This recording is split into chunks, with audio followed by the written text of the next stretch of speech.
Okay. So I, I think a lot of us are trying to wrap our heads around all this AI stuff, right? Yeah. Like, what even is artificial intelligence? Yeah. And how is it different from machine learning? Yeah, it can definitely feel like everyone's throwing these terms around almost interchangeably. Exactly. So we're doing a deep dive today, trying to unpack all of it. Perfect. We've got some sources here that use a Venn diagram to kind of break it all down. I think that'll be helpful, right? Get a visual. Yeah, visuals always help. And, we'll get into some really interesting examples too. Oh, yeah, like robots learning to tie shoes. Oh, right. Or computers that can understand what we're saying. It's mind-blowing stuff. But let's start with the basics. What is artificial intelligence? So, one of our sources defines AI as, well, think of it this way. It's when machines can do things that are as good as or even better than what humans can do. Okay, that makes sense, but it also kind of feels vague, you I know? get it. Like, what does intelligence even mean in this context? Right, because are we talking about like solving complex math problems? Or writing a poem? Or just navigating a crowded room without bumping into everyone? Good point. Well, this source we have breaks down AI into three main abilities: discovery, inference, and reasoning. Okay. But those are all pretty big words. True. But think of it this way: discovery is basically finding new information. Okay, like a scientist doing an experiment or something. Exactly, or an explorer mapping out a new place. Then you have inference, which is about connecting the dots, making conclusions based on what you already know. Ah, so like a detective solving a case. You got it. And finally, there's reasoning, which is all about using logic to make choices and solve problems. So like deciding which way to go to avoid traffic. Exactly. We do these things without even realizing it sometimes, and AI is about getting machines to do them too. It's kind of crazy to think about all the things we just do as humans. It really is. But that leads us nicely into machine learning, which is where things get super interesting. Okay, so if AI is the whole pie, where does machine learning fit in? Machine learning is a slice of that AI pie. It's a way to get to AI, but it relies heavily on data. So instead of like programming a computer with all these specific rules, Yeah. we just give it a ton of data and let it figure things out. Yeah, pretty much. The more data it gets, the better it gets at predicting things and making decisions, and that's what makes it so powerful. It keeps learning and getting better. Okay, I get it. But how is that different from just normal programming then? It's about the approach. With traditional programming, we tell the computer exactly what to do in every situation. But with machine learning, we give it the tools to learn from the data, to spot patterns we might miss. Ah, so it's less about giving the computer a set of rules and more about giving it the ability to come up with its own rules. Exactly, like teaching someone to fish versus giving them a fish. Makes sense. Now, within machine learning, there are these different types, right? Like supervised and unsupervised learning. You're right, different flavors. Think of supervised learning like having a teacher. We give the algorithm labeled data. We tell it what each piece of data is. Okay, so if I'm teaching a computer to recognize cat pictures, I show it tons of pics and label them cat or not cat. Precisely. It's like studying for a test, memorizing facts and patterns. Then you have unsupervised learning, which is like independent research. We give the algorithm data, but don't tell it what it's looking at. So like giving it a giant puzzle to figure out. Yep. It has to find the connections itself. Interesting. So there's still human oversight. It's just less direct. Right. We might have a hunch about the final picture, but the algorithm could surprise us with patterns we didn't even imagine.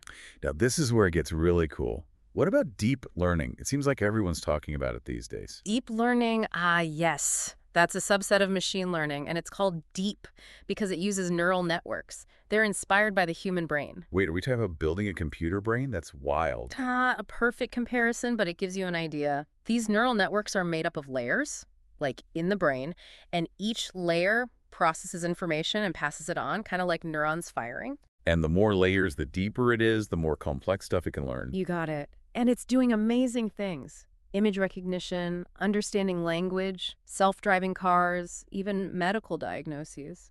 That's incredible. But if these deep learning systems are so complex, how do we even know how they're making decisions? That's a great question, and it leads us to some bigger questions about the ethics of AI and what it all means, which we can definitely get into later. Okay, so just to recap, we have AI, this big goal of creating intelligent machines. And within AI, there's machine learning, which uses data to teach algorithms.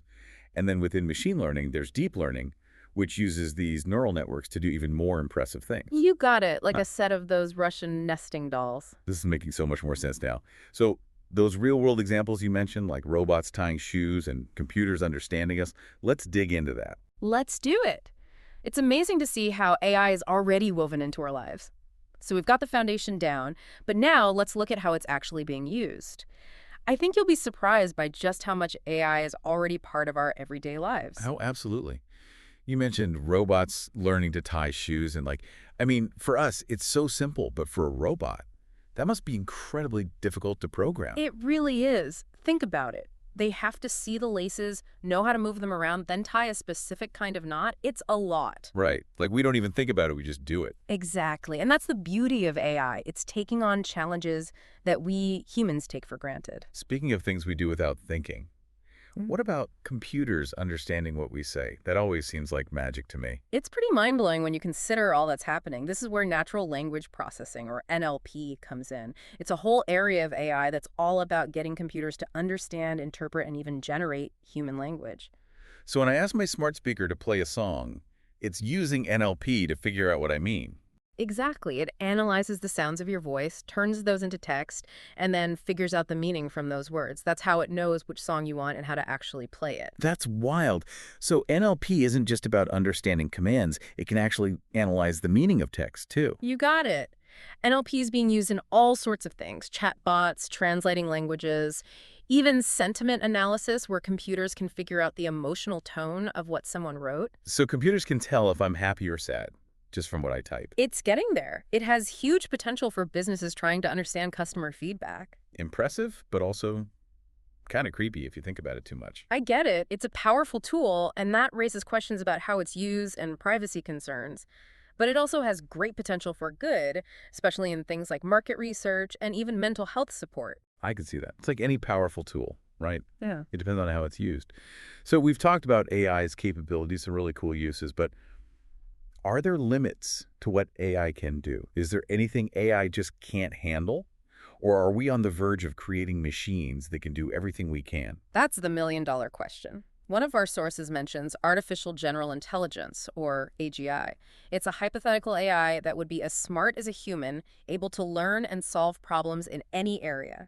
So like an AI that can actually think like a human? Is that even possible? We don't know for sure. It's a massive challenge, and it's still very much in the realm of science fiction. Right, our brains are pretty amazing things, even if we don't fully understand how they work ourselves.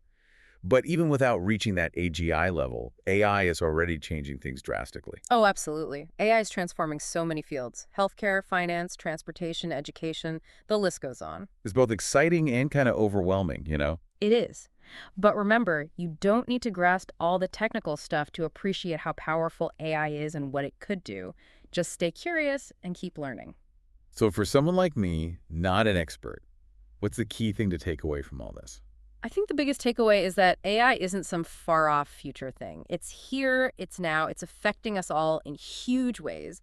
And understanding the basics means you can be part of the conversation about how AI is changing society, the economy, even what it means to be human. That's a good point. It's not enough to just watch it happen, right? Exactly. We need to have these discussions now so we can guide AI development responsibly, make sure it benefits everyone.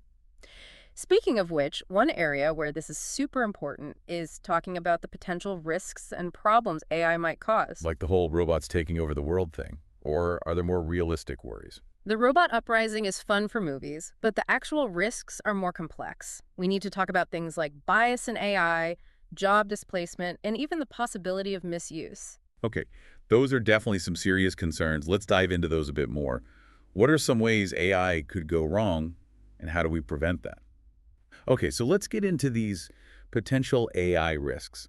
I feel like every time I read about some amazing AI breakthrough, there's always someone saying, but what if it goes wrong? Yeah, I think it's natural for people to be a little wary. AI's powerful stuff, and we know what they say about great power. Right, comes with great responsibility. Exactly. And one of the biggest concerns is bias. Bias. How can an algorithm be biased? It's just crunching numbers, right? It's not the algorithm itself, but the data it learns from. If that data reflects existing biases in society, well, the AI system can actually learn and repeat those biases. Oh, I see. So give me an example. Okay, let's say an AI is being used to help with hiring decisions.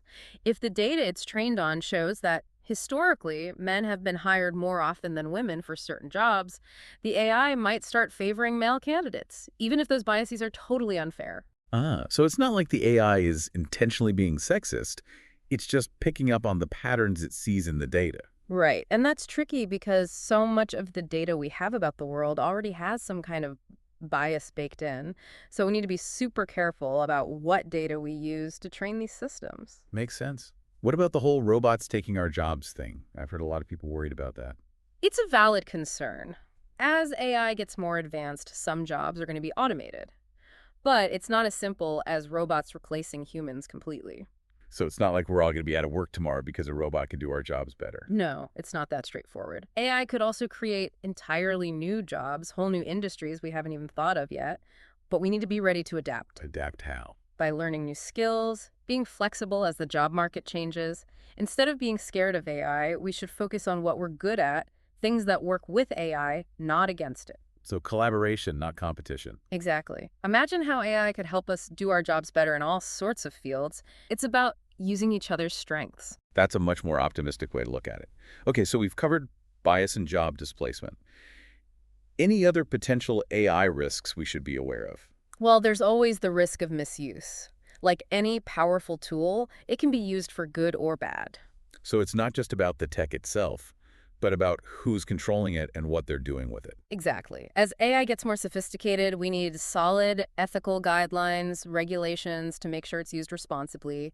Transparency and accountability are key. So less about stopping robots from going rogue, more about making sure the humans behind the AI are acting ethically. You got it. We need to make sure AI aligns with human values, that it's truly used for good. That's why these conversations are so important. Wow, this has been a really thought-provoking deep dive. I feel like we've gone from AI 101 all the way to the big ethical questions, and it's clear that AI is already changing everything, and it's only going to get more influential. Absolutely. And the more we all understand about AI, the better prepared we'll be to face those challenges and make sure AI is a force for good. To everyone listening, I encourage you to keep learning about this stuff. Read articles, listen to other podcasts, and most importantly, really think about how you want AI to be a part of your life and the world.